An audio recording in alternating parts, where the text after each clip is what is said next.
Alors merci à tous d'être présents ce soir pour écouter le général Coustou. Nous allons commencer par une prière, si vous voulez bien vous lever. Au nom du Père et du Fils et du Saint-Esprit, je vous salue Marie, pleine de grâce, le Seigneur est avec vous. Vous êtes bénie entre toutes les femmes, et Jésus, le fruit de vos entrailles, est béni.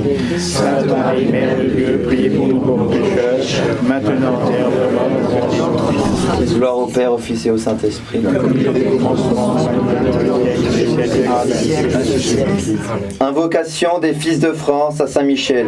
Archange Saint-Michel, priez pour nous. Prince de la milice céleste, recevez-nous parmi vos soldats. Vengeurs des droits de Dieu, armez-nous chevaliers de sa cause sainte. Porte-étendard des armées du Christ, gardez-nous de rougir de sa croix. Vainqueurs de Satan, faites que nous ne reculions jamais devant lui. Ange des batailles, assistez-nous dans les combats de vie. Ange de la paix, restaurez en nous l'ordre divin. Prévôt du paradis, introduisez-nous dans la lumière éternelle. Ange gardien du peuple des Francs, venez à son aide. Bénissez son épée, sauvez-le de toute grande pitié, et que, guidé par vous, il reste à jamais le fils aîné de l'Église et le bras de Dieu dans le monde, ainsi soit-il. Sainte Geneviève, patronne de Paris, priez pour nous. Père, du Fils, Saint-Esprit. Mesdames, Messieurs, chers amis, je suis heureux en qualité de président de l'association Sainte-Geneviève de vous souhaiter de nouveau la bienvenue. Aujourd'hui, nous avons le grand honneur et le plaisir de recevoir Monsieur le Général André Coustou, qui a accepté, malgré un emploi du temps très chargé et malgré la distance... Général à la retraite, s'il vous plaît. Oui, mais vous nous préciserez ça, mon général. Justement, j'avais prévu que vous en parliez. Donc, de venir nous entretenir de ces projets. Nous avons choisi un titre un peu surprenant peut-être, « Un général peut-il entrer en politique ?» Alors, nous sommes en effet ici pour la plupart attachés à l'institution militaire comme l'une des grandes fonctions régaliennes de l'État. Ajoutons que, à la différence des politiciens civils, les militaires sont pour la plupart des personnes désintéressées qui ont décidé de servir le bien commun. Et qu'elles soient en activité ou en retraite, elles restent une réserve, un vivier de dévouement et de talent sur lequel la patrie peut compter dans les périodes, et ça s'est produit notamment par exemple en période de l'État français, beaucoup de militaires ont été utilisés dans des opérations civiles. Le général Coustou, officier de l'armée de terre, fait partie de cette élite. Après avoir servi dans nos armées, il a décidé de ne pas dételer et de s'investir dans le redressement de notre pays. Il n'est pas nécessaire d'expliquer longtemps que notre pays a besoin de redressement, que ce soit à l'intérieur face à l'immigration incontrôlée ou à l'insécurité croissante, ou à l'extérieur avec la perte de prestige et de souveraineté et l'aventurisme belliqueux de l'apprenti sorcier du pouvoir. Selon la méthode qui consiste à tirer sur les pompiers, de préférence à des temps de l'incendie, d'ailleurs, le général a subi une sanction. Et je pense qu'il nous en parlera et qu'il nous expliquera d'ailleurs pourquoi il est général à la retraite. J'ai moi-même découvert le général et son combat ici même il y a 2 ou 3 ans aux côtés du général Martinez. Il fait partie de ces officiers courageux qui n'ont pas hésité à interpeller le président de la République et les politiques et à les mettre en demeure de rétablir l'ordre dans ce pays. L'armée est traditionnellement appelée la Grande Muette. En effet, en temps normal, elle se borne à exécuter des tâches, elle se borne, mais c'est pas peu de choses, à exécuter des tâches de défense qui lui reviennent naturellement. Mais en cas de péril national, elle peut être amenée à déborder ce rôle et à venir au secours d'une société civile qui l'appelle parce qu'elle n'arrive plus à contrôler la situation. Et dans ce contexte, le général Coustou a élaboré un projet dont il va nous parler. Juste une petite précision sur un petit détail, ou un petit désaccord, mais sans conséquence. Général Coustou, comme il vous l'expliquera sans doute, considère que le régime actuel est devenu putatif, selon le mot qu'il emploie, c'est-à-dire qu'il a perdu sa légitimité lorsque, au mépris de la volonté du peuple exprimée par référendum en 2007, il a accepté le traité de Lisbonne qui limite la souveraineté française. Je ferai une nuance, ou plutôt une aggravation. Pour ma part, en tant que monarchiste, je considère en effet que la République n'a jamais été légitime, ni avant ni après 2007. Et par ailleurs, en vertu des lois fondamentales du royaume, tout abandon de souveraineté est nul et non avenu. C'est le sens même de la mission de Jeanne d'Arc. Jeanne d'Arc a été défendre un royaume qui avait été compromis par un traité. Quoi qu'il en soit, que l'illégitimité soit immémoriale ou qu'elle remonte à 2007, le résultat est le même. Et alors, il faut se poser la question de notre avenir national devant cette perte de souveraineté, comment en sortir? Et c'est pour répondre à cette question que je vous invite à écouter un homme d'action et de conviction, le général Coustou. Mon général, merci encore d'être venu et vous avez la parole. Cher Président, chers amis de la France, bonsoir. Alors, s'il y en a qui ne sont pas amis de la France, c'est pas la peine de rester. Hein. Bon. Combien y a-t-il de personnes, s'il vous plaît, qui étaient à l'école militaire aujourd'hui? Il y en a au moins 3, je sais. Ah, ça va être dur pour moi. Merci. Un officier qui n'a jamais fait la guerre est un peu comme une femme qui n'a pas enfanté. C'est-à-dire qu'on ne sait pas comment ça se passerait. Qu'est-ce qui a dit ça? Ah, je regarde bien. Ben, c'est moi. Ah bon. C'est gravé dans le marbre. Bon, oui, alors, je vais vous parler de politique, comment je me suis engagé en politique. Je suis dans un milieu qui est quand même un auditoire hacké, si je puis dire. Nous sommes catholiques, patriotes, donc je vais aller assez loin. Mais les questions, il n'y a aucune question taboue, seront posées après, s'il vous plaît, et non enregistrées. Voilà. Alors, je vais faire un plan en 3 points. Il n'y a aucun message subliminal. Après avoir entendu ce que j'ai entendu aujourd'hui, il faut que je rebondisse. 3 parties, vous verrez, c'est très simple. D'abord, je vais vous parler de ma période de vie avant d'être dans l'armée. C'est très important, c'est pas très important, c'est capital. Sinon, on ne comprend pas forcément pourquoi j'ai fait la suite. Ensuite, la deuxième partie, c'est ma période d'activité militaire. C'est-à-dire de 20 ans jusqu'en 2001. Et puis la troisième partie, ben, c'est de 2001 maintenant. Alors, je suis né un vendredi 13 et par césarienne, ce qui préfigurait déjà le trublion que je suis devenu. Je suis issu d'une famille extrêmement modeste. Ma mère était d'une famille d'immigrés italiens de 14 enfants en vie. Hein, je peux vous dire que c'était vraiment la pauvreté. Je n'ai jamais connu la misère, mais j'ai connu la pauvreté dans mon enfance. Et mon père, orphelin de père à 7 ans lui-même, a été élevé avec ma chère grand-mère, avec son frère. Chère grand-mère d'ailleurs qui s'est débrouillée toute seule avec sa petite ferme et qui est restée fidèle jusqu'au bout. À l'époque, c'était comme ça que faisaient les femmes. J'essaie de me mettre à dos la gente féminine, parce qu'après elles vont scruter ce que je dis. Le vieux macho, elle veut dire. Et comme ça, elles auront écouté. C'est de la pédagogie. Et une personne m'a dit un jour, je ne suis pas pour l'égalité des hommes et des femmes, parce que nous vous sommes bien supérieurs, messieurs. Bon. Et c'est pas Marie-Hélène qui m'a dit ça. Voilà, donc je suis né dans un milieu très modeste. Mon père, c'est un paysan de base. Hein, dès qu'il a eu son certificat d'études, il allait casser des cailloux, il était facteur, etc. Mais quand je regarde, ma mère savait à peine, si, elle savait écrire, c'était plutôt des phonétiques. Mais quand je compare avec ce qui se fait aujourd'hui, finalement, elle n'était pas si mauvaise que ça. Non, mais je suis très sérieux. Voilà, donc je me suis débrouillé tout seul. L'armée a été pour moi un ascenseur social. Je n'ai jamais été un élève brillant, mais j'ai toujours été un travailleur acharné.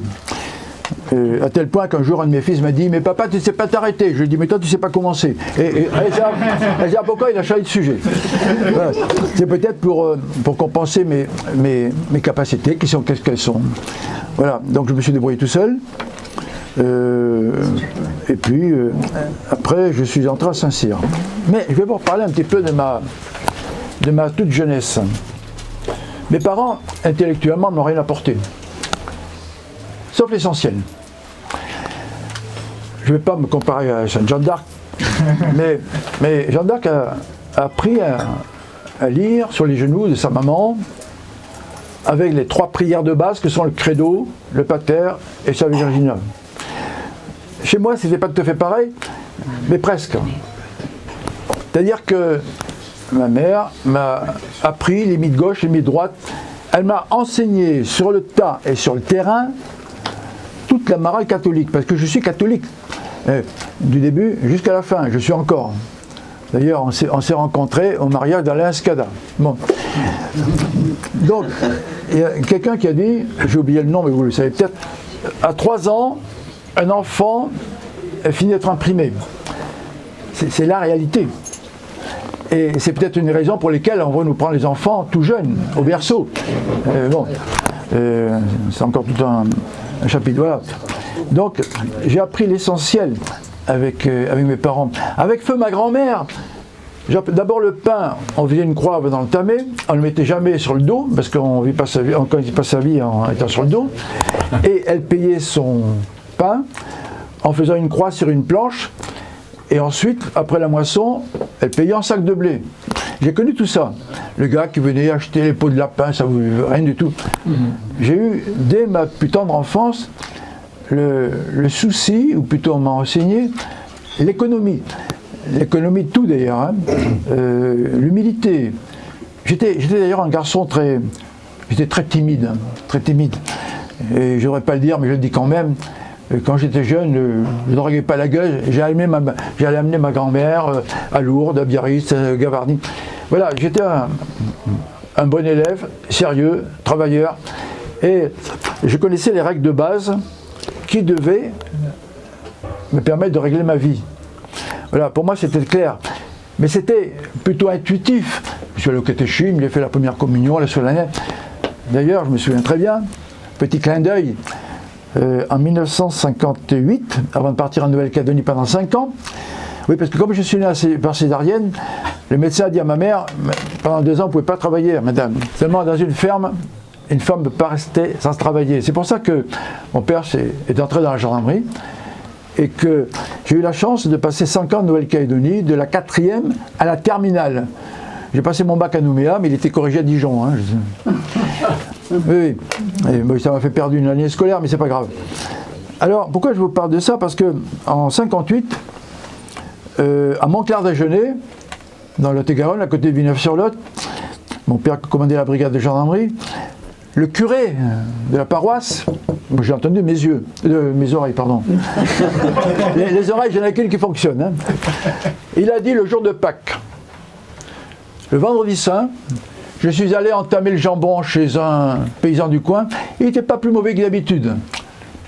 Deuxième anecdote, si je puis dire, en Nouvelle-Calédonie, ils étaient d'abord à Vaud, à 300 km de Nouméa, le prêtre, le missionnaire si vous voulez, qui était sur place, dit mon père, vous savez, ici les tribus, parce que c'est comme ça, les Kanaks, les tribus, ils sont soit catholiques, soit protestants.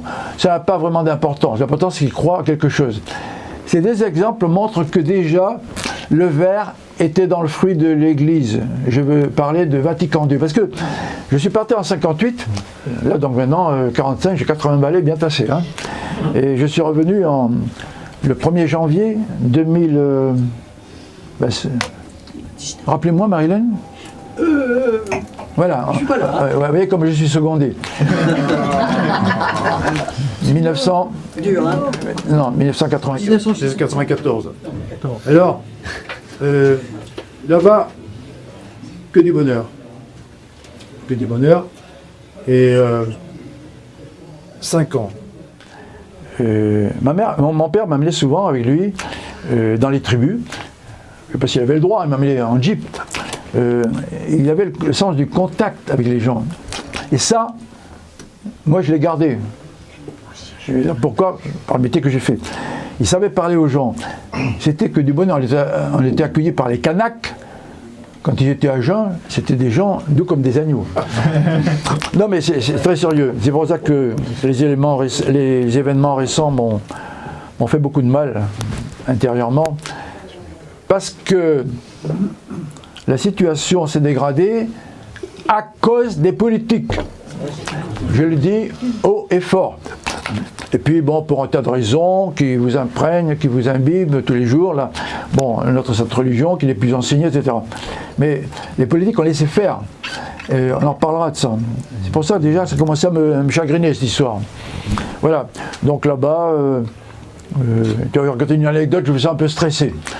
Il faut quand même que je fasse attention, on va me limiter dans le temps. Parce que je vais me limiter dans le temps, mais ça peut durer jusqu'à demain matin. Un jour, on va dans une tribu, il y avait un couple de Kanaks, la dame attendait un bébé, et le père présumé demande à mon père, chef, comment tu t'appelles? Et alors dans le sud-ouest, c'est curieux, mais on n'appelle pas les gens par leur prénom, ils ont un vrai prénom, on les appelle par leur autre prénom. Alors il dit je m'appelle René, alors qu'il s'appelle Jean. Bon, quelques mois plus tard, on passe dans la tribu, et là, la maman avait son Coustou. Alors mon père dit qu'est-ce qui se passe? Ah ben elle a trouvé que ce serait mieux d'appeler Coustou. Aujourd'hui, il y a peut-être un canac de combien 70 ans dans le prénom. Non mais comme ça, dans la gendarmerie il se passe des choses intéressantes. Voilà. Donc j'ai appris beaucoup de mon père aussi. C'est un paysan au départ. À respecter la nature, à aimer la nature. Je suis colo, je suis pas escrolo moi. Vous savez, au lieu de dire aux enfants jetez pas vos bonbons dans la forêt, moi j'avais trouvé la solution, ils n'avaient pas de bonbons et puis c'était réglé. Non, je galège, mais je respecte la nature. Mais la nature, ça fait partie de notre environnement.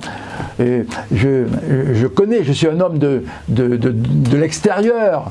Je suis bien dans mes branches, dans l'eau. C'est pour ça que j'habite à côté de Saint-Malo maintenant. C'est-à-dire que quand je suis parti là-bas, je n'avais jamais pris un bain. Jamais dans la mer. Quand je suis revenu, comme un poisson dans l'eau. Je continue à faire de la chasse sous-marine, sauf que j'ai plus le temps. Parce que pas que je suis ici, je ne peux pas être dans l'eau. Voilà, c'est pour ça que je suis à Saint-Malo, tout en étant originaire d'Agen-Même-Kong. Parce que là-bas, ils disent la ponctuation à la fin de chaque phrase Kong. Mais c'est pas méchant, hein, ça fait partie des codes voilà, le pays du pruneau. Voilà, donc, là, mais j'habite maintenant dans la région de Saint-Malo. Voilà, donc j'ai eu une enfance, c'est très important. Je le répète, je suis redondant, c'est capital. Le début de la vie. Et quoi de mieux qu'une mère pour élever ses enfants? Attention, je ne suis pas contre le travail des femmes. Malheureusement aujourd'hui, il y a beaucoup de ménages, j'en connais, en partie dans l'armée haute, qui ne peuvent pas survivre avec un seul salaire. Pour en reparler. D'ailleurs, je suis actuellement marié, nous avons 6 enfants avec la même femme, avec les langues que nous avons, nous irons bien jusqu'au bout, donc 15 petits-enfants et 7 arrière-petits-enfants. Bon, ouais, mais je me suis marié plus tard. Quand c'est arrivé, mon épouse avait un salaire qui est supérieur au mien, elle a fait Saint-Cyr, bon, et rapidement elle a levé le pied parce que 6 enfants, et comme nous avons déménagé 16 fois, il fallait une base arrière solide. Eh bien aujourd'hui, chers amis, et ça me donne des boutons, je m'adresse aux féministes, je dis, réfléchissez un petit peu. Mon épouse, elle a une retraite de 500 et quelques euros par mois. L'État considère qu'elle n'a rien fait de sa vie, alors qu'elle a fait le plus beau métier, dans la mesure où on peut le faire. Elle s'est occupée de l'éducation de nos enfants. C'est capital. Et c'est pour ça qu'elle veut nous les prendre, pour les déformer. Enfin, vous savez ça mieux que moi. Voilà. Donc tout ça, je l'ai appris chez moi. Avec mes parents, avec ma grand-mère. Voilà. C'était tous mes camarades d'enfance, de jeunesse, je n'en ai plus en fait, puisque je rentrais après le bac, après je suis rentré à Saint-Cyr, on fait ce qu'on peut, il faut bien faire bouillir la marmite. Je me suis débrouillé comme j'ai pu, sans même l'appui d'un tonton franc-maçon. J'ai eu l'occasion de le dire ça publiquement. Je ne sais pas si ça plaît, mais bon, c'est comme ça. Voilà. Donc j'ai brossé très rapidement parce qu'il y a un tas d'anecdotes, surtout avec les gendarmes, mais il y en a des bonnes. Voilà, j'ai appris des règles strictes. Alors, évidemment, à la maison, mes parents étaient au départ des agriculteurs. Et les filles, les immigrés, dès qu'elles étaient en âge, elles étaient placées bonnes dans les fermes, etc. D'ailleurs, quand mon père a demandé la main de ma mère, et qu'elle est devenir ma mère, il demande à mon grand-père Karl, il parlait à peine le français. Et le grand-père lui dit « Ouais, tu peux très bien, je te donne Madeleine, mais Irène et Eva. » Et il a 5 ou 6 parce qu'il avait des filles, ça va qu'en faire. Bon, pour la petite histoire. Alors, voilà, j'en resterai là. Oui, parce que sinon je vais déborder, je vais faire gronder. Vous savez, c'est comme à la maison, me faire gronder, ça ne fait plus rien, mais c'est toujours désagréable. Alors, donc je suis rentré à Saint-Cyr. Saint-Cyr, pour moi, c'était un monde complètement nouveau. Et je n'avais pas passé. Le putsch là, vous savez, Mélenchon, le putsch, l'extrême droite. J'ai porté plainte contre Mélenchon, j'en parle. Et puis, extrême droite. Je suis ni extrême droite ni extrême droite, je suis extrême France. Alors, il est statifié là. Bon. Donc, Vous suivez ce que je dis là? Oui, oui. Très bien. Je vous écoute avec intérêt et avec attention. Voilà. Donc à Saint-Cyr, quand je suis arrivé là-bas, je découvrais tout. L'armée, je connaissais la gendarmerie, mais l'armée, le corps de troupes, je ne connaissais pas du tout. Vatican II, je l'avais pas vu passer. Et puis le putsch, je ne l'ai pas vu non plus. Hein, en 61. Donc je suis arrivé en métropole un peu déphasé. Vous voyez, j'étais dans un monde et je me suis retrouvé dans un autre monde. Alors là, bon, j'étais à Saint-Cyr, j'étais un bon élément, un très bon élément. Je suis rentré au milieu du paquet, je suis sorti dans les derniers.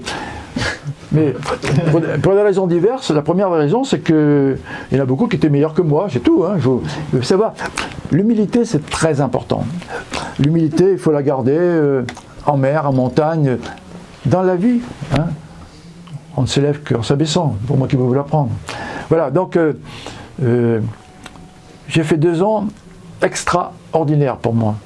J'ai beaucoup aimé, c'était dur, hein. C'était dur physiquement.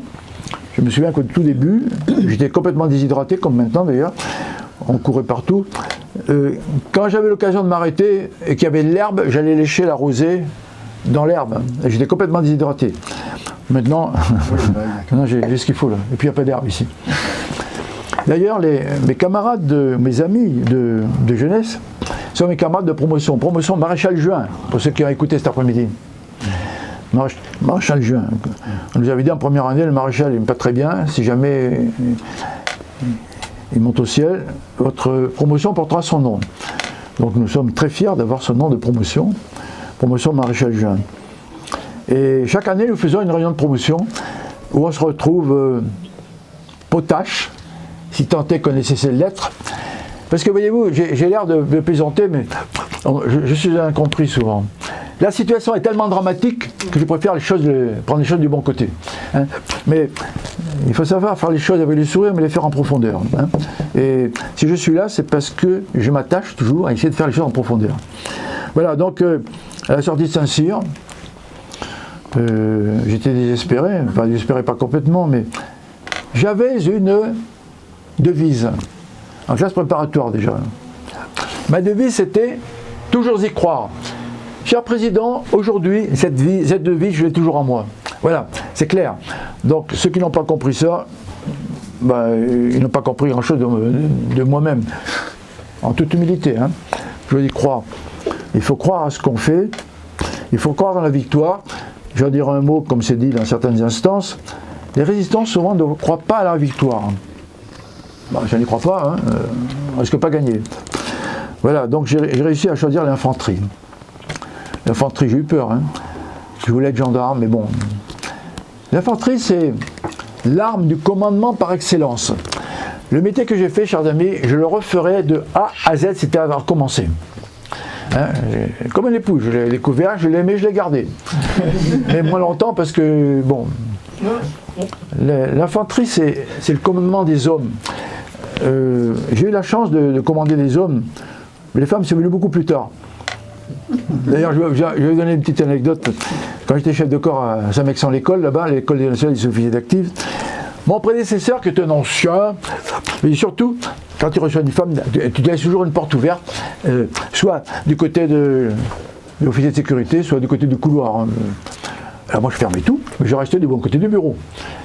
Il est bien évident que quand quelqu'un va voir le chef, c'est soit pour se faire féliciter, soit parce qu'il va se faire gronder, soit parce qu'il a un problème grave. Donc il s'agit d'être clair et net. La justice dans le commandement est une affaire essentielle. Et il m'était arrivé d'avoir la main lourde. La sanction, ce n'est pas un critère de réussite. Mais il faut savoir rebondir. On ne va pas créer les choses mauvaises pour rebondir, mais quand il y en a, il faut savoir rebondir. Monsieur le professeur agrégé dirait ça mieux que moi. Voilà, donc il y a des règles qui correspondaient également à ce que j'avais appris directement, que j'avais intuitivement en moi-même. C'est-à-dire que je suis catho. Toute ma vie, je la vis en catho, un catholique si vous voulez. Hein. Voilà. Alors, l'infanterie. Oui, alors, commander les hommes, qu'est-ce que c'est? je crois que c'est Bigot qui a écrit un bouquin, La trahison des chefs. Un manager, je ne sais pas comment vous dites, c'est quelqu'un avec qui on fait plus. Un chef, c'est quelqu'un avec qui on fait plus, mais avec qui on s'épanouit. C'est pas tout à fait la même chose. Aujourd'hui, c'est marche ou crève dans c'est pas moi qui vous l'enseignez, hein. On est dans un monde de requins. Dans l'armée, c'est pas du tout ça. Mais pas du tout. Il y a un point sur lequel je ne suis pas d'accord avec le Gérald de Villiers, qui j'ai beaucoup d'admiration et d'estime. Il a dit on n'a pas à aimer ses subordonnés. Si, moi je dis, il faut aller jusque-là. Un exemple très simple. Lorsqu'un lieutenant d'infanterie doit s'infiltrer, déborder pour donner l'assaut sur un objectif, il va mettre en tête le meilleur des soldats, le plus talentueux, le plus souple, le plus manœuvrier, le sens tactique. Parce que il faut qu'il les choisisse, donc il faut qu'il les connaisse. Mais si ce soldat vient de perdre un parent ou un problème de cœur, peut-être qu'il vaudra mieux ne pas le mettre en tête. C'était un exemple un peu réducteur, évidemment, vous le comprenez. Il faut connaître ces gens sur le bout des doigts. Aujourd'hui, chers amis, j'en parlerai peut-être un petit peu, je suis passé au Conseil supérieur de l'armée de terre, on m'a demandé pourquoi je m'exprimais avec mon grade. Il y a des gens, aujourd'hui, il y a le dernier qui m'a rejoint, il y a même pas 6 mois. D'ailleurs, il m'avait rejoint un mois avant le Conseil supérieur de l'armée de terre, officier, sous-officier, soldat, qui, lorsqu'il a entendu mon nom, j'aime pas me mettre en avant, on m'a toujours poussé à me mettre en avant, parce que j'ai horreur de ça. Mais aujourd'hui, pour la cause, eh bien, elle fait passer l'intérêt supérieur avant mes propres problèmes, mes propres réticences. Donc, les gens qui me rejoignent, j'ai pas assez des deux mains pour, vous voyez, officier, sous-officier, militaire du rang. Voilà. Mais ces gens-là, il y a une relation qui est restée, même si elle a été interrompue pendant quelques dizaines d'années. Hein. Ça fait chaud au cœur. Je vous assure. J'ai toujours travaillé avec des appelés, enfin comme lieutenant ou capitaine. Je peux vous dire qu'après un stage d'entraînement commando avec sa section ou sa compagnie, c'est-à-dire une trentaine d'hommes ou 150, on serait allé n'importe où. Je les aurais fait grimper aux arbres. Voilà, mais il faut connaître ces gens, c'est un esprit d'équipe. Vous voyez, dans l'armée, on ne peut pas mentir, on ne peut pas se mentir. Premièrement, parce que c'est la vie qui est en jeu. Quand je suis entré Saint-Cyr, je savais que la règle du jeu, c'est que si les circonstances l'avaient exigé, j'aurais donné ma vie pour la France. J'ai pas dit pour un ministre, un président de la République. J'ai servi la France. Mais j'ai obéi au chef des armées qui, selon les institutions actuelles, est le président de la République. Voilà, c'est clair. Mais donc j'ai servi la France. Mais ces gens-là, ils m'auraient suivi n'importe où. Parce qu'il y avait un véritable esprit d'équipe. Alors, d'abord, il ne faut pas mentir parce que c'est sa vie qu'on engage. Mais en plus, qu'on soit caporal ou général d'armée, on a la responsabilité de la vie de ses subordonnés. Alors, Charmier, qu'il y ait 3 hommes ou qu'il y en ait 100 000, c'est une responsabilité écrasante. Écrasante. Enfin, moi, je le prends comme ça. Hein. C'est pour ça qu'il faut appeler un chat. C'est un peu comme le paysan. Le paysan, quand il a besoin d'eau, il a besoin d'eau. Et quand il fait sec, il fait sec. Et nous, on n'a pas le droit de mentir ou de se mentir. Et d'ailleurs, on doit tellement prendre soin de ces hommes qu'il n'y a pas besoin de syndicats dans l'armée, à condition que les chefs fassent bien leur boulot. Ouais. Il m'est arrivé de tricher, vous voyez. Tricher. Jamais on n'aurait pu me reprocher d'avoir récupéré un seul centime.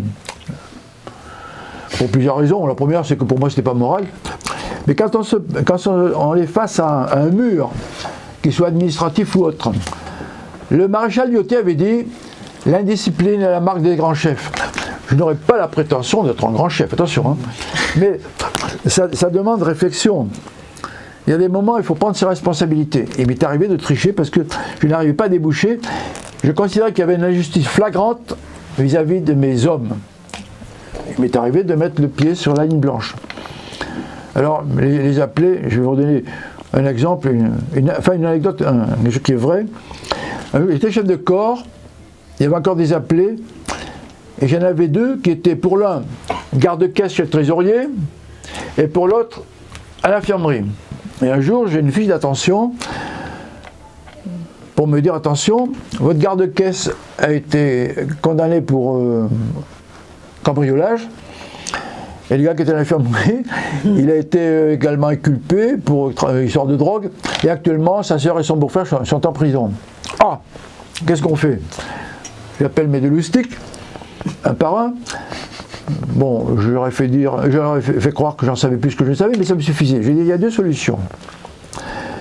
Ou bien je vous sors tout de suite de l'emploi que vous avez actuellement, je vous aurai à l'œil, ou bien je passe un contrat avec vous. Un contrat oral, moral. Hein. Je vous laisse là, je vous fais confiance, mais vous engagez à être clair, à ne pas tricher. Ils ont été d'accord tous les deux. Quand j'ai quitté mon commandement, chers amis, il y en a un qui avait fait le peloton d'élèves gradés et l'autre qui voulait s'engager. Voilà deux gars qui avaient une vie antérieure qui était ce qu'elle était. Je peux vous donner un tas d'exemples comme ça. Donc, les soldats que j'ai sous mes ordres, vraiment j'étais attaché à eux. Et malgré cela, j'avais quand même 6 enfants à la maison et nous avons déménagé 16 fois. Bon, là il fallait une base arrière solide. Mais on a réussi à se voir 6 fois au moins, puisque il paraît que mes enfants me ressemblent. Bon, non mais le métier était passionnant. Mais il faut le prendre du bon côté. Vous savez, je me suis souvent sabordé pendant ma carrière. Pourquoi? Parce que j'allais dire à mes chefs quand je n'étais pas d'accord avec eux. En tête à tête, hein. Ça ne plaît pas toujours. La vérité. D'ailleurs, la vérité, c'est le premier mot de l'objet social de l'association dont je vais vous parler après. Avec mes subordonnés, jamais eu de problème. Pourtant, j'ai eu la main lourde, mais c'est comme un enfant, il fait des bêtises pendant sa jeunesse, c'est normal.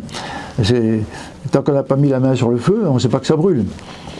Bon, donc il faut savoir rebondir. Et donc, mais les gens que j'ai eu sous mes ordres et qui me rejoignent encore aujourd'hui sont mon bonheur. Mon bonheur. Quand j'étais à Saint-Mexan, mais ça c'est pour l'anecdote, quand je suis arrivé, le général m'a dit, je vous ai fait venir, j'avais besoin de quelqu'un pour préparer les candidats à l'école de guerre. Il y en a 3. Un cavalier, un sapeur, un artilleur.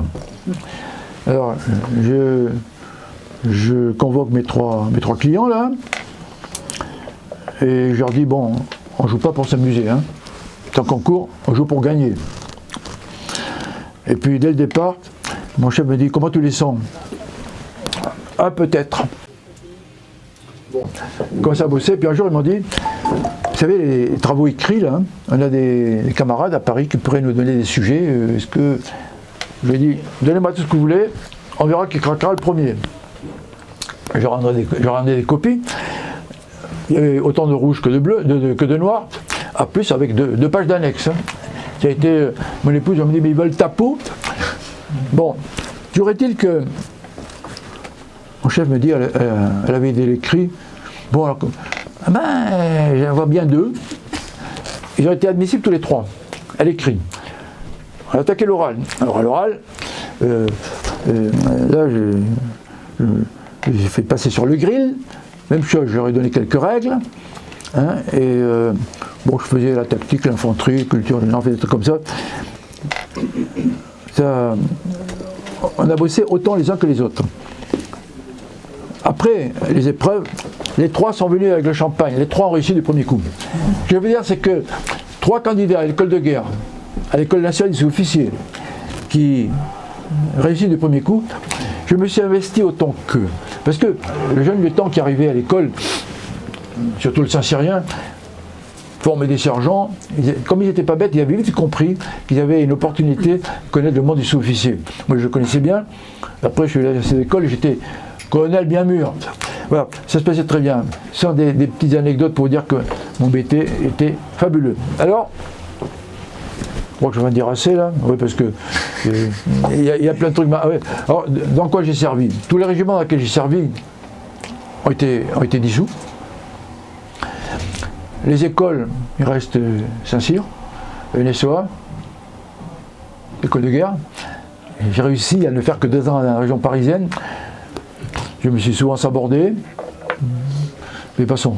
J'ai préparé le concours au centre d'entraînement commando des Rousses.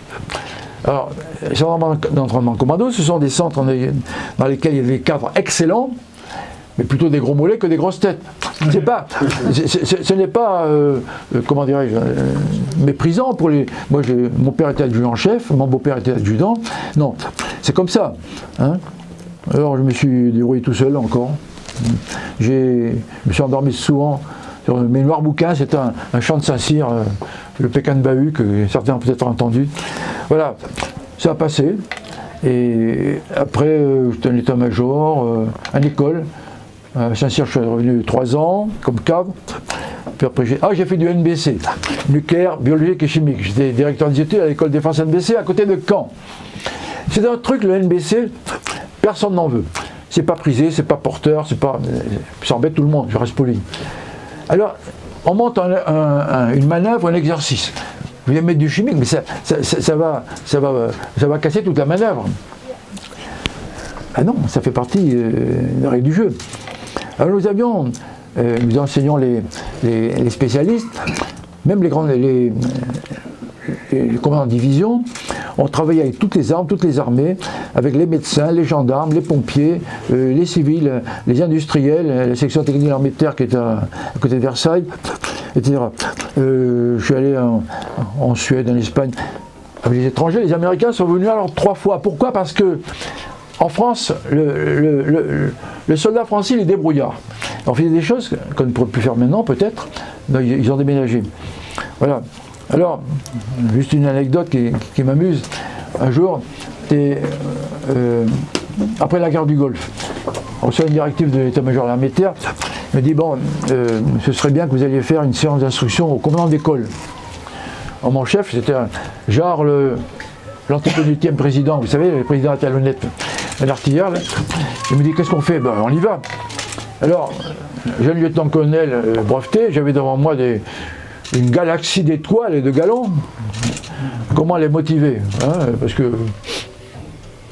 Alors, je leur dis, pendant la guerre du Golfe, il y a eu plus de... Ah oui, là, je leur dis, l'arme chimique est une arme psychologique.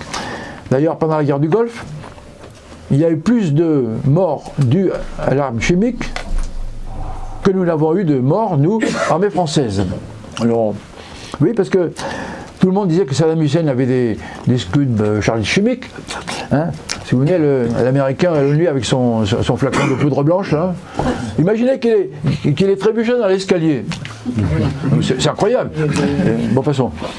Et donc, je leur dis, mais les parents israéliens qui craignaient des missiles chargés chimiques ont mis sur le visage de leurs enfants des masques à gaz, mais ils ont oublié d'enlever l'opercule en caoutchouc qui permet de respirer. Il y a beaucoup d'enfants qui sont morts à cause de ça.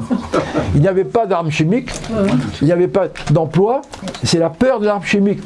Alors, ils ont commencé à tendre l'oreille, et pour qu'ils tendent les deux, j'aurais dit, mais vous savez, le chimique, ça ne tient compte ni des insignes de grade, ni des écusons d'armes. Et ça touche aussi bien les unités de tête que celles qui sont derrière. Après, tout le monde était motivé.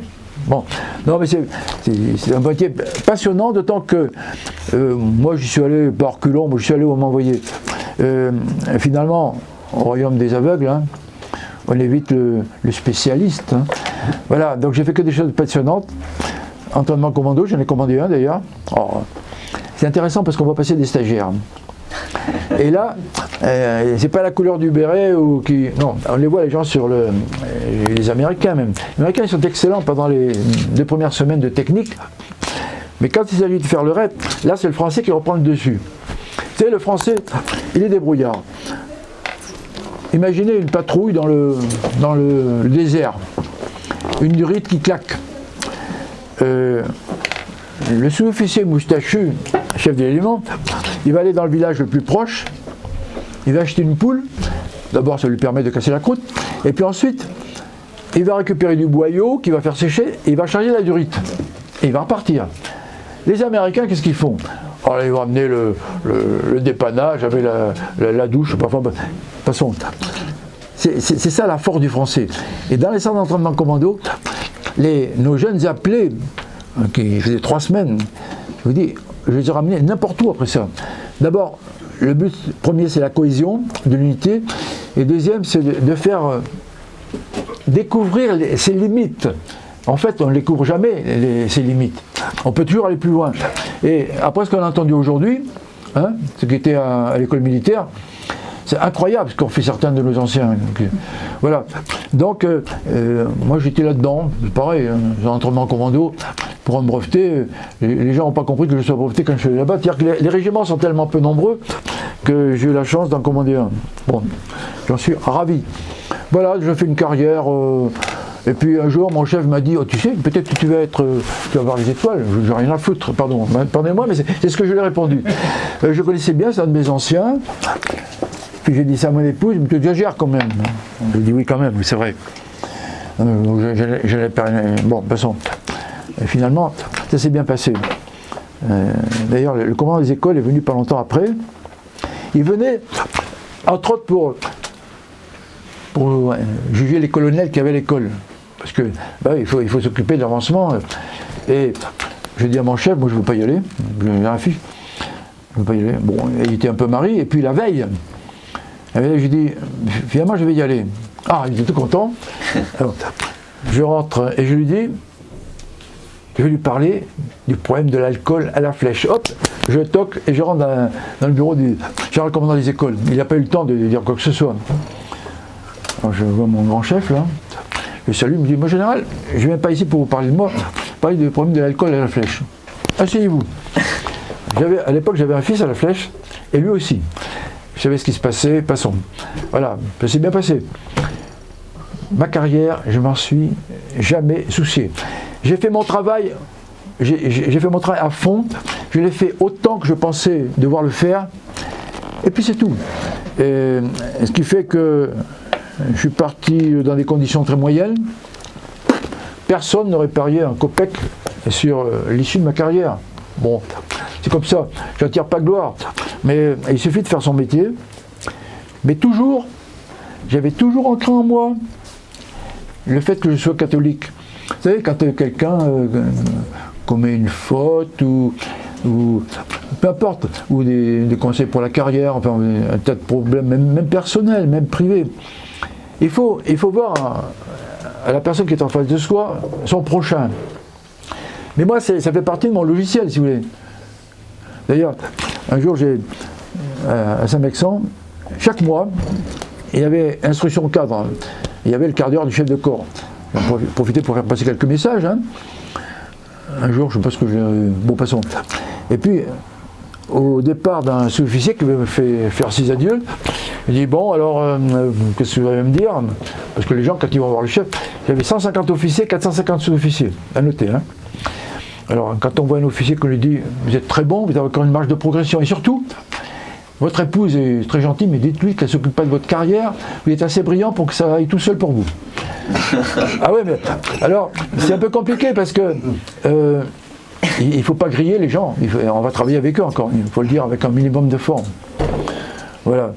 Donc, alors le sous-officier me dit, oui, bah écoutez, l'info 4, on aime bien. D'abord, on écoute votre sermon, et puis après, mon sermon, je ne faisais pas de sermon, au contraire, j'ai fait attention à être très, très neutre. Parce que, à l'école, comme dans tous les corps, comme aujourd'hui à la France, il y a un ensemble de personnes. Vous êtes bavard, hein? Oui. Je passe à la suite. Donc, en 2001, je quitte l'activité. Un général d'activité est en première section. Statutairement, c'est l'appellation, contrôlée. Il est en première section et il est assujetti au devoir de réserve. On doit être neutre, ne pas prendre la parole publiquement, en tout domaine doit être neutre. On sert la France. C'est pour ça qu'un jour, il y a quelqu'un qui me dit, mais l'armée républicaine, non, l'armée française. Et je lui dis, si les Français souhaitaient avoir une monarchie constitutionnelle, l'armée ne serait pas monarchiste, elle serait française. Bon, d'ailleurs, encore les Anglais, hein, la première fois que j'ai préparé l'école de guerre, j'ai dit, il y avait un sujet, la monarchie constitutionnelle britannique. J'étais un peu léger, donc ils m'ont réinvité l'année suivante. Voilà, donc on sert la France. Alors là, j'ai commencé à réfléchir. Oui, alors là, en première section, quand on n'est plus l'activité, pour moi en 2001, on est en deuxième section, et ça jusqu'à l'âge de 67 ans. Et là, on n'est plus en activité, mais le ministre peut nous rappeler au coup de sifflet, si besoin est. Hein. Et à ce titre, nous bénéficions de l'abattement de 10% sur notre déclaration de revenus, et nous sommes soumis au devoir de réserve. Pas de problème. À 67 ans, statutairement, je suis à la retraite. À la retraite, cher président. C'est pour ça que je dis. Bon. À ce titre, je ne suis plus. D'abord, je ne bénéficie plus de l'abattement de 10% de ma déclaration de revenus. Je considère que c'est le prix que je paye pour retrouver ma liberté d'expression. Et je ne dépends plus du ministère des Armées, mais du ministère des Finances. Je ne touche plus une solde de retraite, mais une pension de retraite. Je n'ai plus rien à voir avec l'armée. Voilà. Donc, première section, deuxième section jusqu'à 67 ans, et après, elle était à la retraite. Mais aujourd'hui, ben je vais en parler tout de suite. J'ai été... on va dire que... Non, il faut que ça soit dans l'eau, parce que j'ai fait tellement de choses avant, mais je vais être... Ils ont triché, ils ont menti, et ça leur a pas plu. Alors, à partir du moment où j'étais en deuxième section, je me suis consacré, j'ai commencé à réfléchir sérieusement dans deux domaines. Le domaine spirituel, et puis la vie de la cité. Alors, avec mon épouse, nous avons toujours pratiqué, toujours. Vatican II. Ben, on avait remarqué que lors des masses en latin, je ne sais pas qu'on disait Saint-Pissac, Monsieur Lefebvre, je n'avais jamais entendu parler. Les messes en latin, c'était quand même plus propice au recueillement, etc. Jusqu'au jour, le père Joseph, l'ancien évêque de quelqu'un, m'a dit, mais en général, mais la messe, c'est pas pour vous, c'est un culte public rendu à Dieu. Donc c'est pour ça que chanter, c'est prier de foi. Bon, donc j'étais quand même, j'aimais pas les kermesses. Enfin, lorsque j'allais à la messe, j'avais pas envie de me trouver dans une kermesse. Malheureusement, c'est souvent le cas. Donc, un jour, je vois un tract. Pourquoi je suis traduit? Qu'est-ce que le modernisme? Je dis à mon épouse, ben, on va les voir. Nous sommes allés au Moulin du Pain, 3 week-ends de suite en janvier. Et nous avons ensuite la chance, à Saint-Malo, de bénéficier des 10 premières universités d'été de la fraternité Saint-Pédis. Je suis allé. Moi, de toute façon, je parle à tout le monde. On fait de l'apologétique, quand je me suis avalé un nombre de bouquins, de conférences.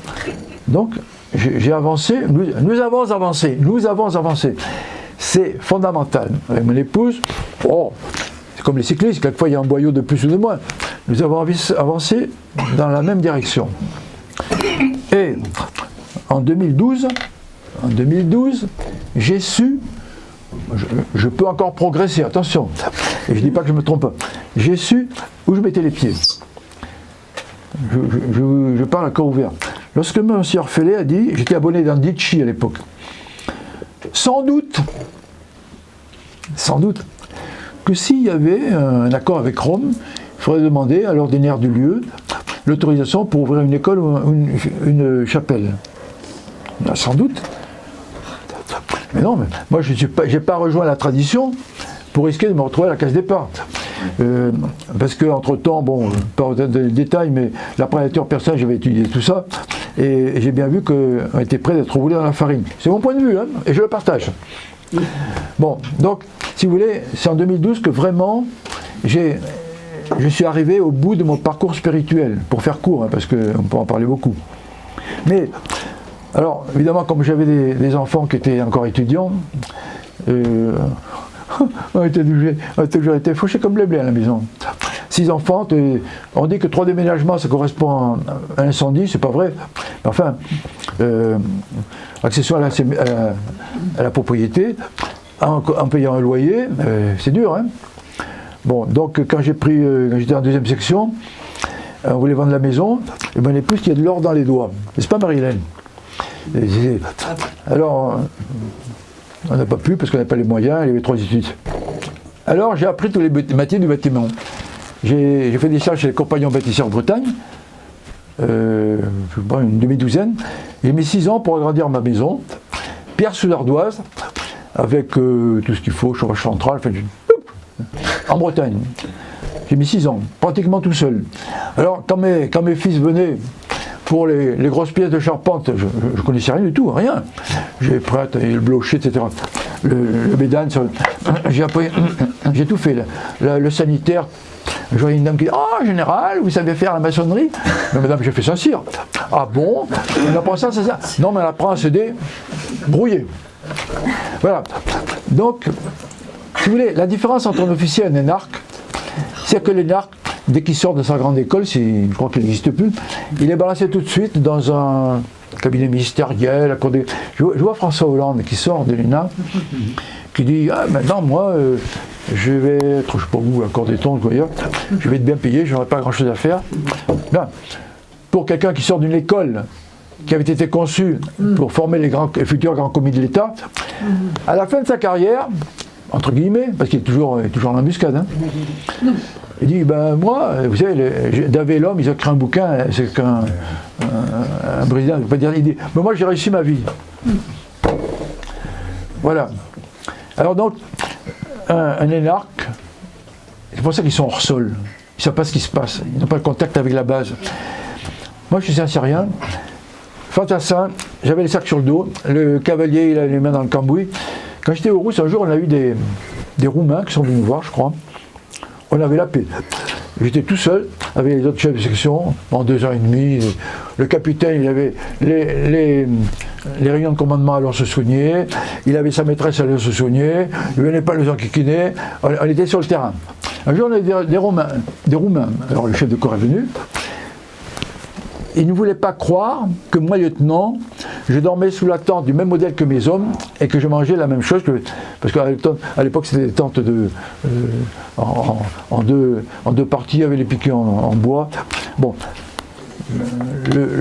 l'officier, il faut qu'il connaisse le travail de ses subordonnés. Avant de commander, il faut apprendre à obéir. Voilà. Donc, j'ai appris les métiers du bâtiment. J'ai mis 6 ans. Alors après, pour changer d'activité, on a gardé des petits-enfants, 1 an, 6 mois, 2 mois et demi, mon père 4 ans et demi, bon, etc. On a arrêté quand moi l'épouse a failli mourir, mais quand on me demande de ses nouvelles, rassurez-vous, elle va beaucoup mieux. Elle recommence à me donner des conseils, quelques reproches, elle va beaucoup mieux. Ça se passe très bien. Très bien. Donc, j'occupais de ma famille, c'est sacré la famille. J'ai construit ma maison. Alors, et puis alors, la vie de la cité. Qu'est-ce que c'est que la politique? Vous savez, moi, je ne suis pas agrégé. Hein. Pour moi, la politique, c'est la vie de la cité. Dès que l'homme met le pied quelque part, dès que l'être humain est là, eh bien, c'est la vie de la cité, c'est ça la politique. Tout est politique presque. Hein. Voilà, j'ai commencé à m'intéresser à un certain nombre de choses, et puis je vais aller directement au but. Ouais. Un jour, il y a un ami qui me dit « André, tu ne veux pas m'aider? Je vais me présenter aux élections. » Oh ben oui, pourquoi pas. Ça m'était jamais venu à l'idée. Et il me dit « Je vais me présenter tête de liste bleu marine pour les municipales à Saint-Malo. » Ah, je dis ça doit être marrant, alors. On y va. Moi, aujourd'hui, chers amis, les partis, j'en ai rien à faire. Les hommes politiques, bon, on va bien de 100%. Je n'y crois plus du tout. Plus du tout. C'est le phénomène très simple. J'en parlais avec quelqu'un. Vous savez, c'est valable pour les partis politiques, pour les syndicats, pour les ONG, Quand une structure est fondée pour servir, à partir d'une certaine taille, elle roule sur elle-même et elle se sert. On doit appeler ça d'un mot savant. Voilà. Donc, d'ailleurs, quand j'étais en ex-Yougoslavie, j'ai passé 6 mois là-bas. Il a fallu que je sois colonel bien mûr parce que j'étais volontaire pour partir à l'étranger des années 70 au Tchad. On n'a jamais voulu de moi parce que j'étais infanterie métropolitaine. Alors en ex-Yougoslavie, j'étais casque blanc. Je n'en dirai pas plus. Sauf que j'ai découvert le marigot des organisations internationales. Le marigot, je reste poli. Alors, on se lance aux élections. Alors là, c'était, je ne sais pas si c'était le FN ou LRN, bon, je connaissais tous ces braves gens. Moi, j'ai besoin d'efficacité. Il me dit, faut y aller par deux, pas trop tôt le matin, 11h30 la période. Moi, j'ai encore d'ailleurs les plans de ville, les stabilos, j'étais tout seul. Je m'arrêtais à 23h parce que les lampadaires étaient éteints. Et les boîtages, alors les élections, tout ça. Juste une anecdote. Un jour, j'étais en grand marché à Saint-Servant, près de Saint-Malo. J'avais des tracts pour mon candidat, je ne sais pas ce qu'ils étaient à l'époque, c'était lui ou après j'ai fait les législatives. Et il y avait un gars qui distribuait des tracts aussi, alors je vais le voir, et moi quand je voyais des gens comme ça, je vais aller le voir, bonjour, un concurrent, il n'était pas habitué à ça. Il me regarde comme ça, bon, j'ai parlé un peu avec lui, rien ne sortait, je ne comprenais pas pourquoi, j'ai essayé de l'amadouer. À un moment donné, il me dit, j'aime pas les fachos. Oh. Alors, je tente une dernière fois, et il me redit, j'aime pas les fachos. Et il tourne les talons. Je lui dis, mais monsieur, les fachos sont des gens de gauche. Bon. Après, il y a eu la relève. Alors, un jeune, il arrive, même chose, un concurrent, il voit m'extracte, il est un peu déçu. Un troisième homme est arrivé après, et j'ai vu que c'était le chef d'équipe. Je cache mes tracts, je vais le voir. Bonjour monsieur, pouvez vous poser une question? Il était tout sourire évidemment. Je lui relate ce qui s'était passé avec ses deux collègues. Oh ben on n'a pas les mêmes valeurs. Il tourne. Voilà, chers amis, voilà, des gens qui vont vous prôner le bien vivre ensemble, etc. etc. Voilà. Alors, mais ça c'est une anecdote parmi. J'ai vu beaucoup de choses, j'ai fait des centaines de kilomètres à pied, mais enfin ça ne me gênait pas. Voilà. Alors après, j'ai rencontré le général Tauzin. Il y avait une dame qui était avec nous, là, avec ce groupe. Elle me dit, tout le monde s'appelle par son prénom. Moi, je fais la bise à personne. Et je ne tutoie pas les gens, surtout les dames. Jamais je n'ai appelé une femme par son prénom en service. Vous savez, partout où il y a un ministre très étoilé, il y a toujours des barbies autour. Là. Alors, on s'appelle par le prénom, on se fait des bisous. C'est pas mon truc. Et j'essaie de préserver cette façon de faire. Où est-ce que j'en étais là? Ah oui, les élections. Alors, la brave dame, elle me dit, il y a un général qui se présente à l'élection présidentielle, là, mais j'ai pas de voiture. Quand je viens tienne, on va à Matignon. Matignon, c'est le nom d'une bourgade. Il y avait mon fils. C'est là que j'ai fait la connaissance du général Tauzin. Tauzin, j'ai travaillé 3 ans avec lui. Présidentielle, législative. Passionnant. Il y avait beaucoup d'idées. Au moment où j'ai tourné la page. Il était très fier d'avoir plus de parrainage que Madame Michel Alliot-Marie, qui était de Bayonne. Lui, il a commandé le premier PIMA de Bayonne. Bon, j'ai tourné la page pour différentes raisons, mais surtout le jour où je l'ai entendu dire bon, je me propose d'aider le président Macron, de lui donner des conseils. Je lui ai dit, toi, mon vieux, t'as rien compris. Je ne l'ai pas dit, mais après, je l'ai écrit. Bon, on est resté là. Je ne suis pas fâché avec lui, mais. Et j'ai rejoint le général Martinez, avec qui on est venu une fois ici. Le général Martinez, c'est quelqu'un de complètement différent. Ouais, c'est pas un tribun, quelqu'un qui fait des analyses remarquables. Il était attaché de défense au Danemark. Je suis toujours en relation avec lui. Hein. Voilà. Donc, la campagne de Martinez s'est fait encore. Je peux vous dire qu'un général qui présente aux élections présidentielles, mais vous n'y pensez pas, ça va être un Marocain de moins pour un copain ou un coquin. Donc on leur a savonné la planche à tous les deux. Hein. Là, j'ai des exemples très concrets. Bon, donc Martinez, il n'a pas eu plus de chance que... Parce qu'on trouve normal qu'un professeur soit ministre de l'Éducation nationale ou un médecin à santé. Pourquoi on ne mettrait pas un général à la défense après tout? D'autant que maintenant, c'est ministre des armées. Là, ils n'ont pas voulu m'entendre. Le ministre des Armées, c'est plus le ministre de la Défense. Le Conseil d'État, on me dit, ah mais... alors là, pour des juristes, le Conseil d'État, c'est pas rien quand même. Mais oui, mais... en fait, ils ont subordonné la Défense aux armées. Non, parce que moi j'ai dit, la convocation du ministre des Armées n'est pas valide, puisqu'il a fait quelque chose qui relève du ministre de la Défense. J'ai cité les articles... Ah non, mais il m'a dit que c'était la même chose. Même que, non, la défense est globale, elle est militaire, économique, financière. Ben, les armées, c'est une partie de la défense. Donc, le ministre des Armées, si le président a choisi de nommer un ministre des Armées, c'est bien parce qu'il y a une raison. C'est pas aux juristes que je vais apprendre qu'un mot a un sens. Hein, voilà. Donc, les généraux, on leur a savonné la planche. Alors, j'ai continué. J'ai découvert les partis politiques, tout ça. Terminé. J'ai fait des quantités de manifestations. Je suis allé à Calac. D'abord, j'avais signé la lettre ouverte contre le pacte de Marrakech, ce qui m'a valu des menaces de l'ancien SEMA, qui est actuellement grand chancelier. Hein, attendez, je suis allé. Alors, le pacte de Marrakech, vous savez, c'est pour qu'on appelle ça, un épandage organisé des migrants. Ça vient de l'ONU. Non, je suis allé à Calac, je suis allé à Saint-Brevin. Et à Calac, je me suis exprimé au nom de l'Association des maires pour le bien commun. Maires pour le bien commun, j'en ai juste un mot, c'est un collectif qui s'est lancé au moment de la loi Taubira, qui a été lancé par deux tradis, Bijard et Roussel, pour aider les maires des petites communes, parce que dans les petites communes, les maires, ils ont des responsabilités. Comment on va faire pour marier 2 hommes ou 2 femmes? Vous voyez, aujourd'hui, c'est l'immigration, il y a le projet VARS. Donc, cette association, d'ailleurs, quand on arrive, on commence par le renouvellement, la consécration de l'association. Vous voyez, c'est pas neutre. Hein. Voilà. Donc, maire pour le bien commun, là aussi, je leur ai apporté quelques clients, il m'a inspiré, je suis administrateur.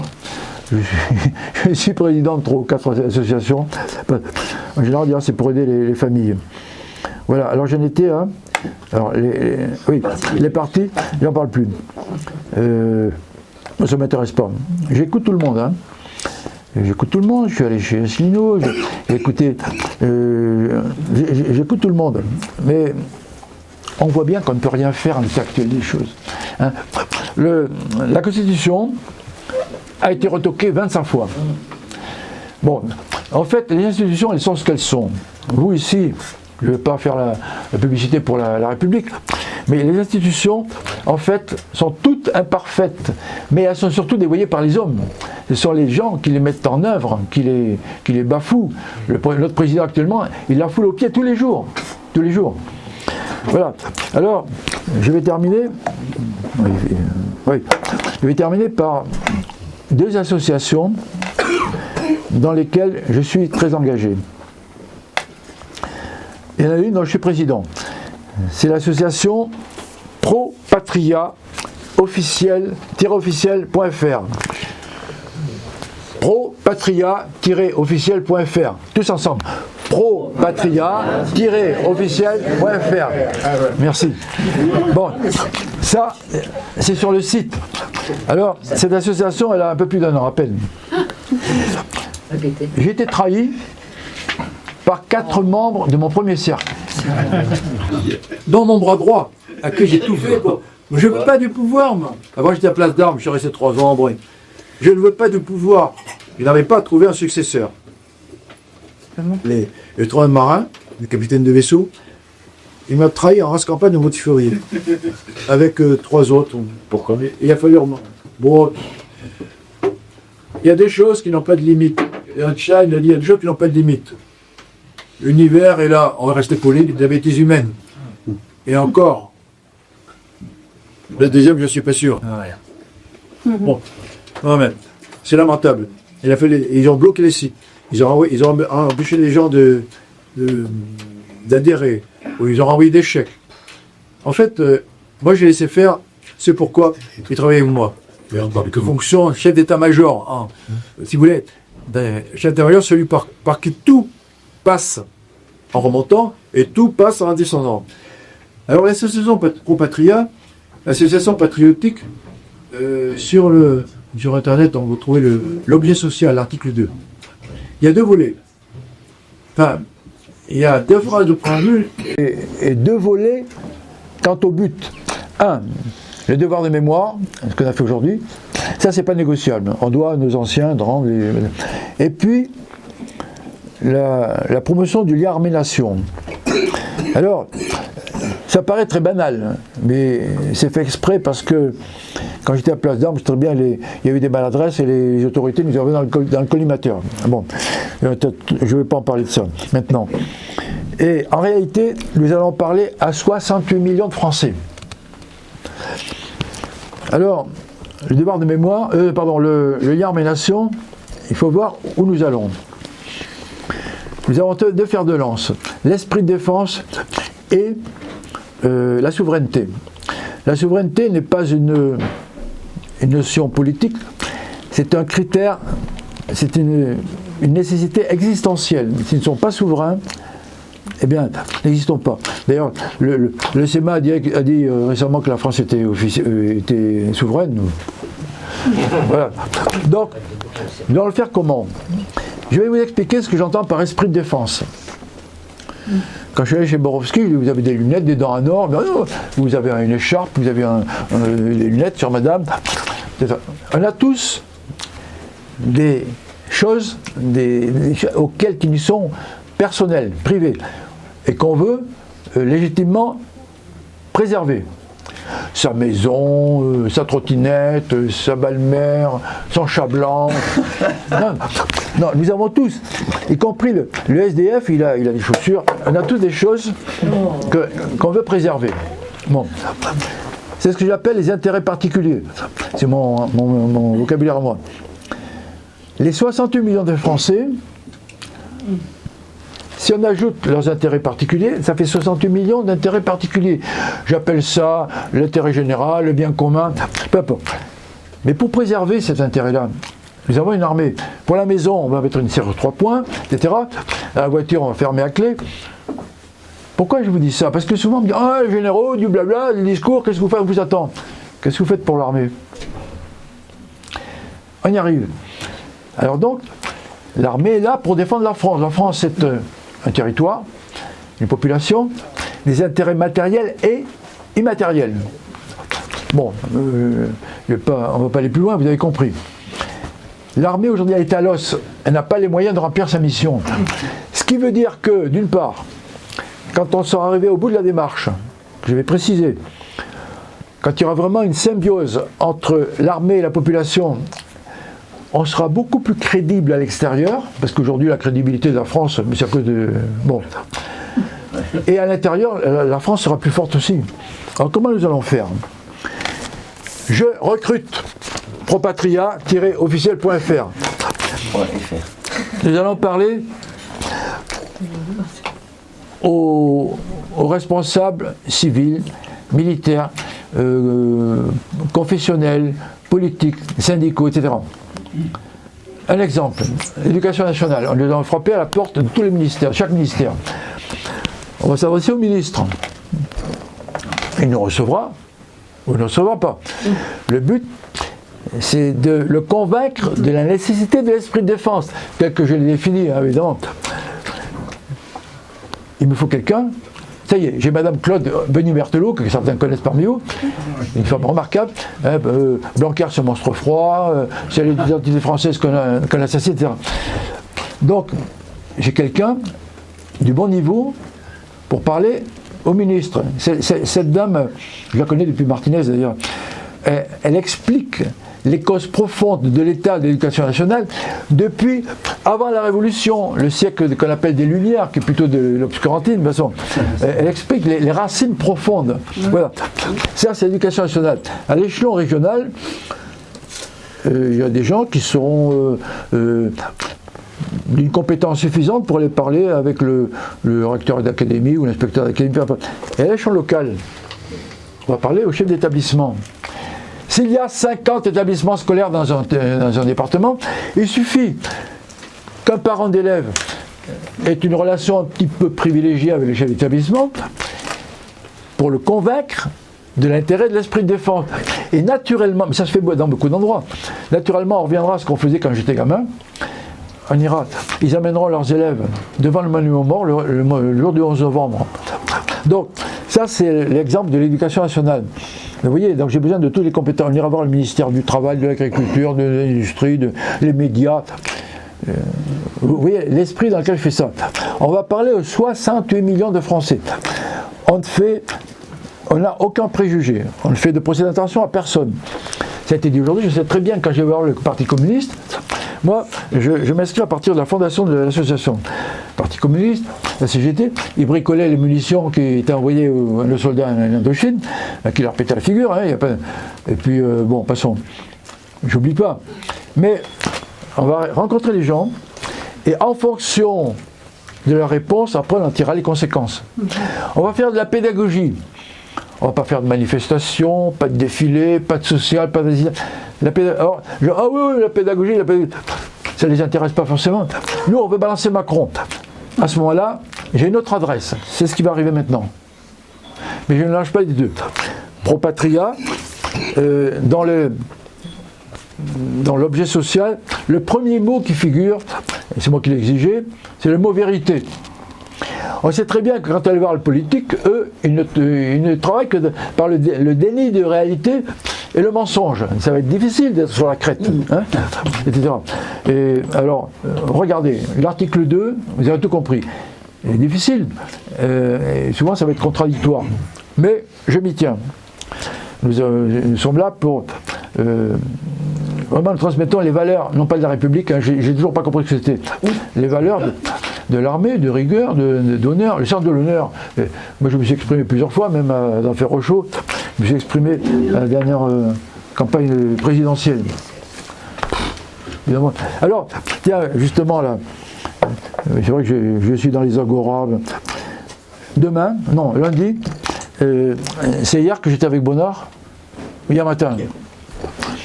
Je vais écrire pour la troisième fois, enfin, au président de la République, lettre ouverte. On l'a écrit le 20 novembre 2023, le 20 novembre 2024. Là, il y a un petit décalage. Alors, on a vu ça avec Maître Bonnard, c'est un avocat qui a eu des menaces de mort, comme moi, comme... bon, on a mis la dernière main, là. Les lettres sont signées. Ça va partir lundi. Je vais également écrire au SEMA, Gérald Mandon. Je vais les proposer d'adhérer. Je ne dis pas comme ça. Et il a parlé de l'esprit de défense. Il a dit à la fin que la France était souveraine, etc. Je l'écris. C'est pas ça qui va m'arrêter. Des généraux très étoilés, des 5 étoiles, j'en ai vu un certain nombre. Il n'y a plus grand chose qui m'impressionne maintenant. Voilà. Donc, lundi, lettre au président, lettre ouverte. Hein. Et donc, comme les deux autres, en fait, on est très bienveillant parce qu'on propose des solutions. On est tellement dans le pétrin, on propose au président de sortir la France du pétrin et en même temps de sortir son couple du pétrin. Normalement, il devait être motivé. Il ne s'agit pas de l'éliminer, il va falloir qu'on le juge. Comme ses deux prédécesseurs. On le juge. J'y viens. Voilà. Donc, Pro-Patria, vous voyez, on peut faire des choses en fonction de ses compétences et de sa disponibilité. Hein. N'hésitez pas.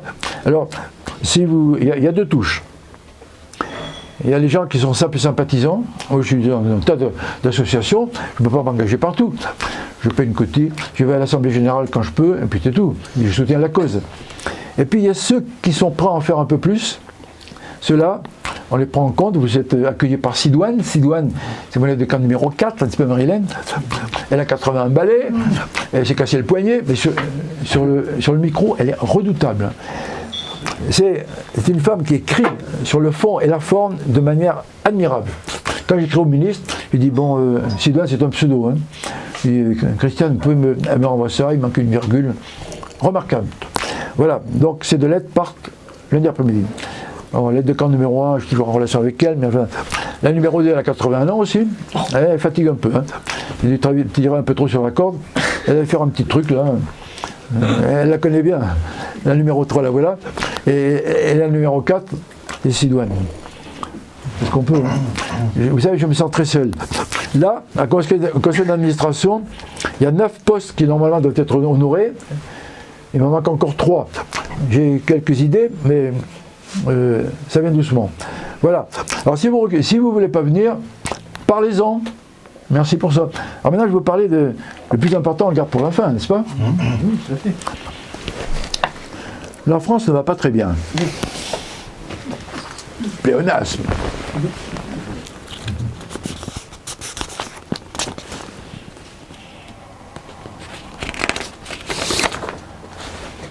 Non, non, c'est pas ça.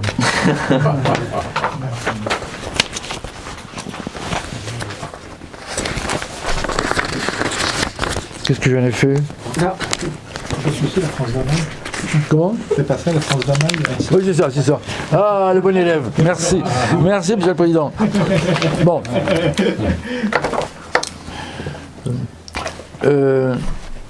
Si ça vous intéresse, vous vous inscrivez. Votre nom ou un pseudo. Attendez, que je vous explique d'abord de quoi il s'agit. Votre nom ou un pseudo et votre adresse électronique. Et à ce moment-là, si ça vous intéresse, on vous contactera et on vous proposera ça. Alors évidemment, vous êtes trop nombreux, j'en ai plusieurs exemplaires, là, je ne vais pas en donner, mais c'est strictement personnel. C'est-à-dire que si vous êtes intéressé par le projet, vous le dites, hein, et puis vous pourrez parler d'autres personnes, mais les autres personnes vont s'adresser à nous.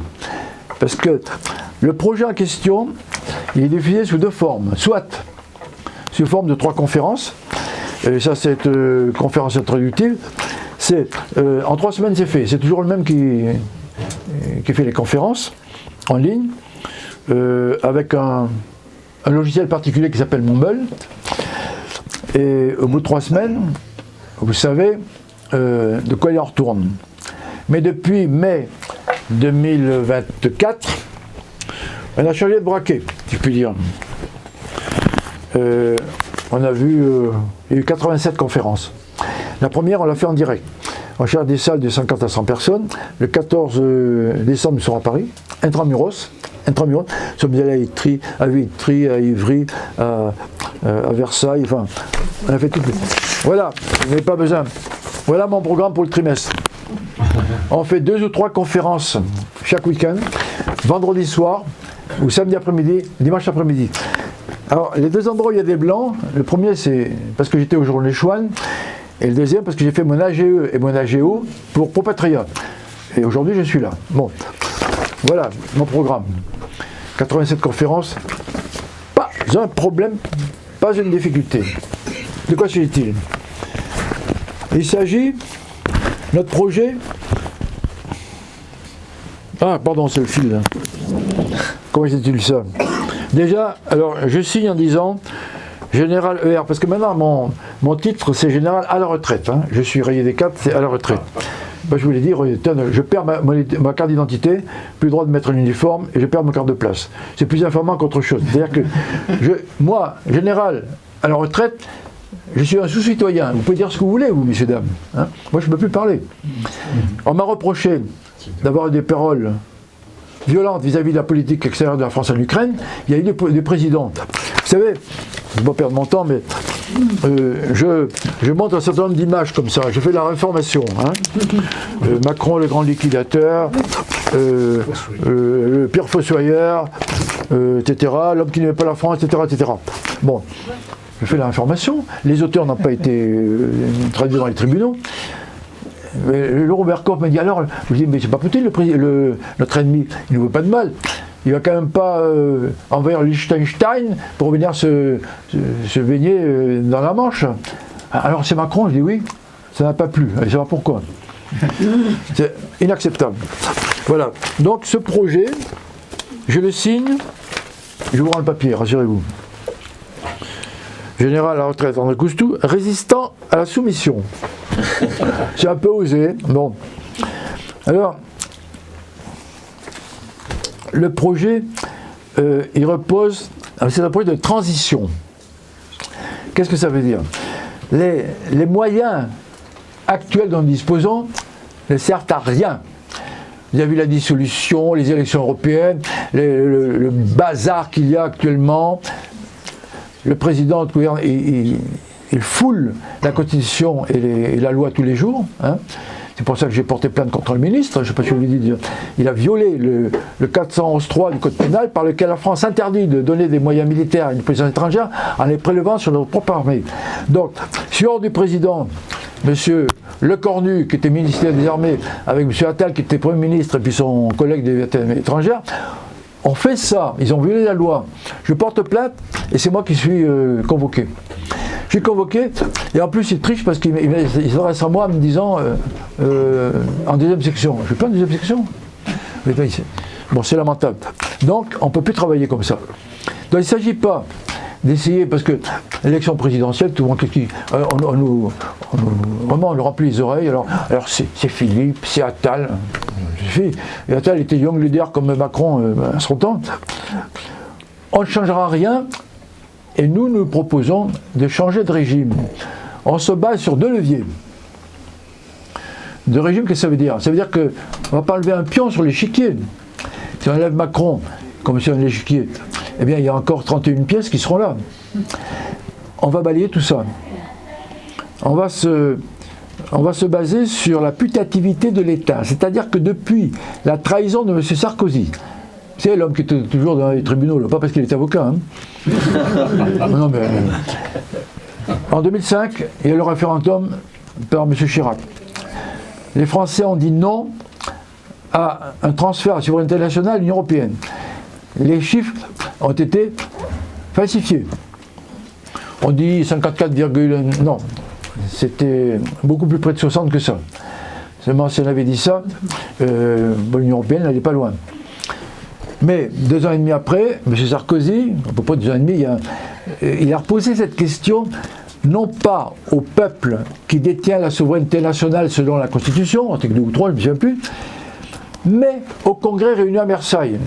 Les juristes que je ne suis pas, il y a tout alors, dans le projet, il y a toute une démonstration, et c'est Pierre Alexandre qui fait ça, qui est remarquable, il a de 47 ans, c'est pour ça que je le suis.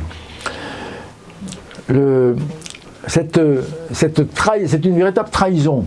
C'est-à-dire que nos représentants, que sont les députés et les sénateurs, ils ont dit oui à une question à laquelle le peuple avait répondu non. Mais M. Valéry Giscard d'Estaing, qui était à l'origine du traité de Rome II, qui était un connaisseur, il a dit c'est la même chose, écrit différemment. Je fais très très court. Hein.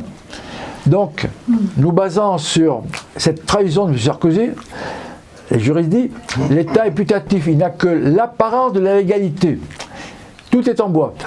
C'est-à-dire que, alors le deuxième levier, le droit français, on ne peut pas s'appuyer dessus. On va s'appuyer sur le droit international et faire très très court. D'ailleurs, il y a une conférence complète qui est faite là-dessus. On s'appuie sur le statut de la Savoie. Qu'est-ce que ça veut dire? La Savoie a un statut particulier que la France ne respecte pas. D'ailleurs, en 1932, elle a été condamnée par les instances internationales. Nous, il ne s'agit pas de plaider pour l'indépendance de la Savoie. Ce n'est pas notre problème. Le statut de la Savoie n'est pas respecté par la France. Il s'agit, mettant cette question sur la table des institutions internationales, de commencer des discussions pour traiter de ce statut. Parce que si le statut ne convient pas, il suffit de le modifier. Ce n'est pas nous qui allons le faire. Voilà. Et ça, on pourra le faire quand on sera reconnu au plan international. Reconnu au plan international. Aujourd'hui, en France, ça ne sert à rien. Hein. Le président, il se moque. Vous voyez, je rappelle une anecdote. Au début de son deuxième quinquennat, il était à Cherbourg visiter un hôpital. À la fin de la visite, il a demandé un rapport flash sur l'état de l'hôpital en France pour la fin du mois en cours. Mais de qui se moque-t-on? On a déjà vécu le premier quinquennat avec la crise Covid, qui pour moi est la plus grande arnaque de l'histoire de l'humanité, puisque là, on a injecté des gens, non pas avec leur consentement éclairé, mais même sans leur consentement tout court. Des milliards de personnes. Je fais remarquer que le produit, Pfizer n'a pas parlé de produit, il parle de vaccin, il parle d'un produit. Ce produit n'a toujours pas reçu d'autorisation de mise sur le marché. Alors, ceux qui ont eu des injections, quelle que soit la raison, on ne peut pas revenir en arrière, mais attention surtout aux enfants. Voilà. Donc, on s'appuie sur le droit international. Hein. Une fois qu'on sera reconnu, on pourra parler d'égal avec notre président, et on s'appuie sur la putativité. Alors, d'égal à égal, aujourd'hui, si vous voulez, pourquoi on ne le fait pas aujourd'hui? On nous dit, on est pressé. Nous avons fait 87 conférences. Il y a 8 étapes dans le projet. C'est un projet en 8 étapes, dont la première, l'objectif de la première, c'est de déployer un maillage territorial. Aujourd'hui, il y a je ne sais pas combien de conseils. Moi je ne suis rien là-dedans. Hein. je suis à chaque fois Pierre Alexandre, mais officiellement je ne suis pas là, j'ai trop sulfureux. Il n'y a que mon épouse qui me supporte. Et Marie-Hélène peut-être. Bon, donc on va s'appuyer là-dessus. Mais lorsque la France sera au bord du chaos, aujourd'hui, c'est terrible de dire ça, la France n'est pas encore assez au bord du chaos. Mais lorsqu'elle sera au bord du précipice, il y aura le choix entre Macron et ce projet, qui sera un joker. Aujourd'hui, les gens disent qu'est-ce qu'elle fait l'armée? L'armée, elle obéit au pouvoir macronien, qui est mieux que le chaos. Vous savez, non mais je sais, je vais vous dire, moi en 1981, j'étais capitaine, j'avais 6 enfants sur le porte-bagages, le nez dans le guidon. Eh bien, on me disait, la menace est à l'Est. L'Union soviétique, le pacte de Varsovie, les commandes communistes. Bon, je pédalais. Et puis en 81, le président Mitterrand arrive avec 4 ministres communistes au gouvernement. Je frotte les yeux. Qu'est-ce que je fais? Je continue de pédaler. Aujourd'hui, je suis là. Ce que je veux dire, c'est que les militaires, ne soyez pas trop pessimistes. Quand on entre à Saint-Cyr, on sait qu'on peut donner sa vie pour la France. Alors, prendre des pommes de carrière. Les professeurs, les enseignants se censurent eux-mêmes pour ne pas avoir de problème avec les élèves ou certains parents ou avec la hiérarchie. Les militaires, ils font pareil. Moi, j'ai quelques oreilles qui passent par là. Il y a 2 sujets qu'on ne peut pas aborder. La vaccination, l'obligation vaccinale dans les armées, et puis la guerre en Ukraine. Mais qu'est-ce qu'ils pensent? Alors, quand on est à l'activité, on se tait. Hein, on obéit aux ordres légaux. Un soldat a l'obligation de ne pas obéir à un ordre illégal, sinon il se met lui-même dans l'illégalité. Et s'il se met dans l'illégalité, pour lui, ça relève du pénal. Le président, pour l'instant, est préservé par son immunité présidentielle. Alors, dans ce projet, ça veut dire que depuis 17 ans, tout ce qui a été fait est putatif. Hein, les lois en particulier. Il a été les mêmes pour Vichy. On a fait le tri.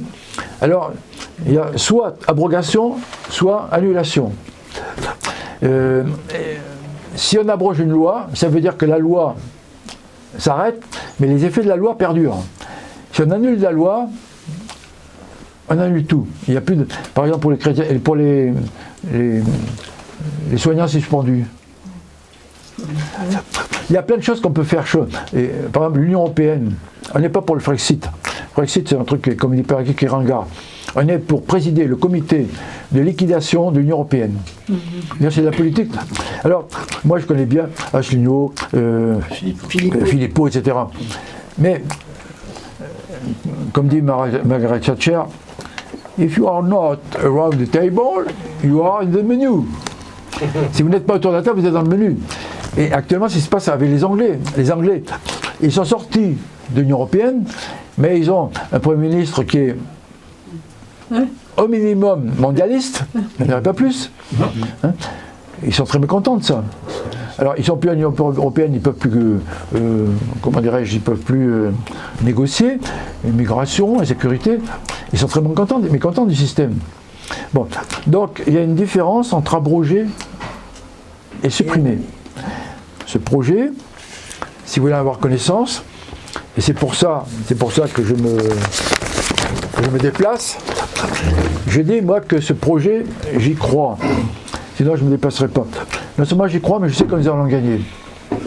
Voyez-vous, quand je suis passé au Conseil supérieur de l'armée de terre, présidé par le chef d'état-major de l'armée de terre, il y avait 6 généraux pour moi tout seul. J'aurais dit, mais moi je suis bienveillant. Quand j'ai cru président, j'étais tellement bienveillant qu'on m'a fait le procès d'intention de me macroniser. L'insulte suprême. Je leur avais dit juste avant que j'étais venu pour voir le visage des généraux génération Macron. Bon, j'ai pu voir le chef d'état-major de l'armée de terre. Ce projet, chers amis, il est connu. On ne peut pas faire 87 conférences. Les services de renseignement savent ce que nous faisons. On sait très bien, on a les preuves. Non seulement ils savent, mais il faut qu'ils sachent. Et moi j'écris à plusieurs autorités de très haut niveau pour qu'ils sachent. Aujourd'hui, eh bien, ils obéissent au président. Mais un jour, ça va peut-être basculer. Donc, ce que je veux dire, c'est qu'il ne faut pas désespérer. hein, on avance.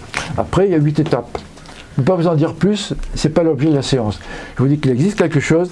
Si vous mettez votre nom ou pseudo, votre adresse électronique sur ce papier, vous voyez, je suis très écolo, vous voyez, je fais des économies. Ce sont des, ça, ce sont les comptes de mon épouse. À ce moment-là, on vous proposera, on vous enverra cette invitation qui est strictement personnelle. Voilà. Alors, les gens me disent, oui, mais ça va passer vite. Là, on va changer de régime. On va juger les présidents, les 3 et tous les ministres. Les ministres sont co-responsables de l'état de la France. Et je considère qu'un ministre qui accepte de travailler sous le président actuel, il est complice. Alors c'est pour ça que changer le président, ils seront là tous là. Voilà. Donc c'est un peu brouillon, je vous dis ça un peu à l'après-vert. Vous avez compris. Donc moi aujourd'hui, je suis engagé en politique entre guillemets. Je ne peux pas supporter qu'on détruise la France comme c'est fait aujourd'hui. Voilà. C'est pour ça que je me bats. Alors, vous me direz, ah oui, l'inspecteur général m'a dit, mais alors, il y a des généraux comme vous qui se taisent. J'aimerais bien qu'ils sortent du bois de temps en temps, mon général. Ben oui, c'est insupportable. Voilà, moi, ça pourrait durer longtemps, parce que, mais je vais en rester là, si vous voulez bien. Si vous voulez bien, oui, mon général, merci beaucoup. Merci pour cette évocation.